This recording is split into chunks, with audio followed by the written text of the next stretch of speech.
আফগানিস্তানে ৬.১ মাত্রার ভূমিকম্প অনুভূত হয়েছে এবং পাকিস্তানে ৫.৪ মাত্রার ভূমিকম্প অনুভূত হয়েছে। গত বুধবার ভেনেজুয়েলার রাজধানী কারাকাসে ৭.১ মাত্রার ভূমিকম্পে প্রায় ১,০০,০০০ বা ৫০,০০০ মানুষ মারা যাওয়ার সম্ভাবনা আছে। সর্বশেষ খবর পাওয়া পর্যন্ত বাংলাদেশের প্রথম আলো পত্রিকার মারফতে জানতে পেরেছি ১,৫০০ জনের উপর মানুষ মারা গিয়েছে। আমাদের বিশ্বকে ভূমিকম্প হতে রক্ষা করার জন্য আমরা দ্রুত পদক্ষেপ নিচ্ছি এবং বিশ্ব মানবাধিকার রক্ষা সংঘ কাজ চালিয়ে যাচ্ছে। বাংলাদেশের রাজধানী ঢাকা শহর ভূমিকম্প ঝুঁকিতে রয়েছে। ৬-৭ মাত্রার কোনো ভূমিকম্প হলে অনেক মানুষ মারা যেতে পারে। বাংলাদেশের প্রধানমন্ত্রী তারেক রহমান এবং বাংলাদেশের রাষ্ট্রপতি মোহাম্মদ শাহাবুদ্দিনকে আহ্বান জানাই ঢাকা শহরে বিল্ডিং রেজিস্ট্যান্ট কোড মেনে চলার আহ্বান জানাই এবং বাংলাদেশের তীব্র লোডশেডিংয়ে জনজীবন বিপর্যস্ত ময়মনসিংহ, জয়পুরহাট, ব্রাহ্মণবাড়িয়া, ঝিনাইদহ, কুষ্টিয়া, কুমিল্লা, চট্টগ্রাম, ফেনী, দিনাজপুর, রাজবাড়ী সহ সকল জেলাতে অনেকে অবরোধ করছে, সড়ক অবরোধ করছে যাতে লোডশেডিংয়ের ভয়াবহতা হতে আমাদের বিশ্বে বাংলাদেশকে রক্ষা করতে পারি।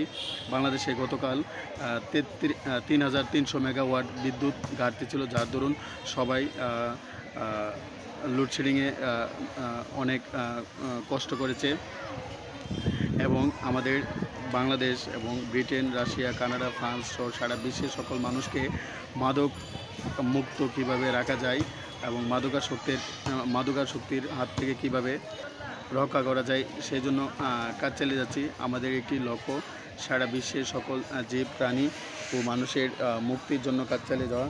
আমাদের বিশ্বে কোনো মানুষ যাতে পানিতে ডুবে বা পুকুরে ডুবে বা সমুদ্রে ডুবে বা নদীতে ডুবে না মারা যায় সেই জন্য কাজ চালিয়ে যাচ্ছি এবং বাংলাদেশের হালদা নদীর প্রজনন ক্ষমতা সম্পন্ন যে মাছের প্রজনন ক্ষমতা কীভাবে বৃদ্ধি করা যায়।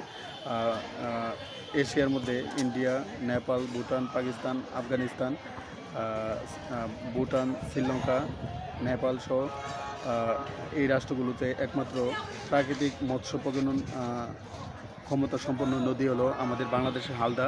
সুতরাং হালদা নদীর মাছের মধ্যে ক্ষুদ্র প্লাস্টিক বা মাইক্রোপ্লাস্টিক পাওয়া যাচ্ছে।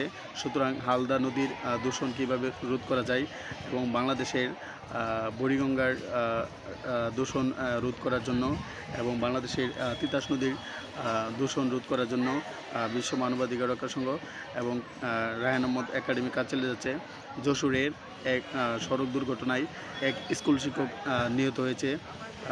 আমরা বাংলাদেশে সড়ক দুর্ঘটনা কিভাবে প্রতিরোধ করা যায় সেই জন্য কাজ চালিয়ে যাচ্ছি এবং সার্বিয়ার প্রেসিডেন্ট আলেকজান্ডার বুকিচ পদত্যাগ করেছেন। আমরা ১-১.৫ বছর ধরে আন্দোলন চলছিল সার্বিয়াতে।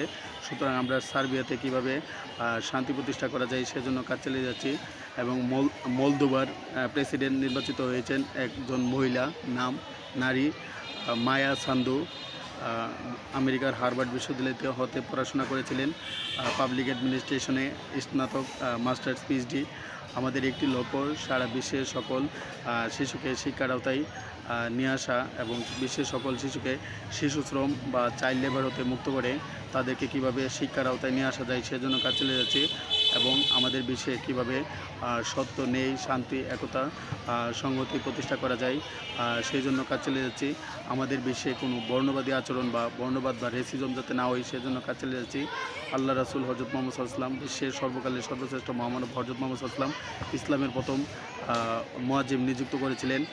কালু বর্ণের ইথিওপিয়া আবিসিনার হযরত বেলাল রাদিয়াল্লাহু তাআলা আনহুকে এবং ইন্ডিয়ার জাতির জনক মহাত্মা গান্ধী সাউথ আফ্রিকার ডারবান থেকে কেপটাউনে যাওয়ার সময় বর্ণবাদের শিকার হয়েছিলেন এবং আমেরিকার কালু কৃষ্ণাঙ্গ অধিকার আদায়ের নেতা মার্টিন লুথার কিং জুনিয়র এবং সাউথ আফ্রিকার নেলসন ম্যান্ডেলাও বর্ণবাদের শিকার হয়েছিলেন।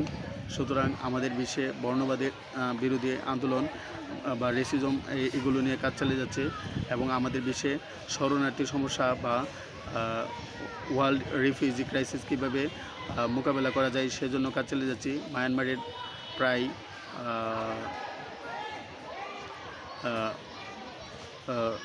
লক্ষ রোহিঙ্গা বাংলাদেশ আশ্রয় নিয়েছে। রোহিঙ্গাকে আবার মায়ানমারে কীভাবে ফিরিয়ে নেওয়া যায় সেই জন্য বিশ্ব মানবাধিকার রক্ষা সংঘ এবং রায়হান আহমদ একাডেমি কাজ চালিয়ে যাবে। আমাদের একটি লক্ষ্য সারা বিশ্বের সকল জীব প্রাণী ও মানুষের মুক্তির নিশ্চিত করা। সারা বিশ্বের 850 কোটি মানুষের মধ্যে 500 কোটি মানুষ internet, online, Facebook, Twitter, WhatsApp, Imo, TikTok, Viber, LinkedIn, Likee এগুলো ইউজ করে, সোশ্যাল মিডিয়া ইউজ করে। সুতরাং সোশ্যাল মিডিয়াতে কেউ যাতে সাইবার বুলিং বা হ্যারাসমেন্টের শিকার না হই, অনলাইন প্রতারণার শিকার না হই, সেই জন্য বিশ্ব মানবাধিকার রক্ষা সংঘ কাজ চালিয়ে যাচ্ছে এবং সারা বিশ্বের সকল জীব প্রাণী ও মানুষের প্রতি নিষ্ঠুরতা প্রদর্শন কীভাবে বন্ধ করা যায় সেই জন্য বিশ্ব মানবাধিকার রক্ষা সংঘ এবং রায়হান আহমদ একাডেমি কাজ চালিয়ে যাবে। আমার একটি লক্ষ্য বিশ্ব শান্তি, মানব কল্যাণ, মানবাধিকার ও ন্যায় বিচার প্রতিষ্ঠা করা। আর সেই লক্ষ্য নিয়ে কাজ চালিয়ে যাচ্ছি। ভবিষ্যতে ব্রিটেনের অক্সফোর্ড বিশ্ববিদ্যালয়, কেমব্রিজ বিশ্ববিদ্যালয়, আমেরিকার হার্ভার্ড বিশ্ববিদ্যালয়, স্ট্যানফোর্ড বিশ্ববিদ্যালয়, প্রিন্সটন বিশ্ববিদ্যালয়, সাইরাকিউজ বিশ্ববিদ্যালয় এবং আমেরিকার জাতিসংঘের নিউ ইয়র্কে জাতিসংঘের অধিবেশনে বিশ্ব শান্তি, মানব কল্যাণ, মানবাধিকার ও ন্যায় বিচার নিয়ে ভাষণ দিব। সারা বিশ্বের সকল শিশুকে কীভাবে শিক্ষার আওতায় নিয়ে আসা যায় সেই জন্য কাজ চালিয়ে যাচ্ছি এবং আমাদের বিশ্বের সকল তরুণদেরকে ইন্টারনেট আসক্তি বা মোবাইল ফোন আসক্তি কীভাবে বন্ধ করা যায় সেই জন্য কাজ চালিয়ে যাচ্ছি। Britain, Russia, Canada, France, Norway, Denmark, Sweden, Switzerland, Italy, Norway, Denmark সহ India, Nepal, Bhutan, America, Pakistan, Afghanistan, Azerbaijan, Armenia, Greece, South Africa, Japan, China, Australia, New Zealand, Suriname, Guatemala, Brazil, Argentina, Peru সহ সারা বিশ্বের সকল মানুষকে শিক্ষার আওতায় নিয়ে আসার জন্য বিশ্ব মানবাধিকার রক্ষা সংঘ এবং রায়হান আহমদ একাডেমি কাজ চালিয়ে যাবে। আমাদের একটি লক্ষ্য বিশ্ব শান্তি, মানব কল্যাণ, মানবাধিকার ও ন্যায় বিচার প্রতিষ্ঠা করা।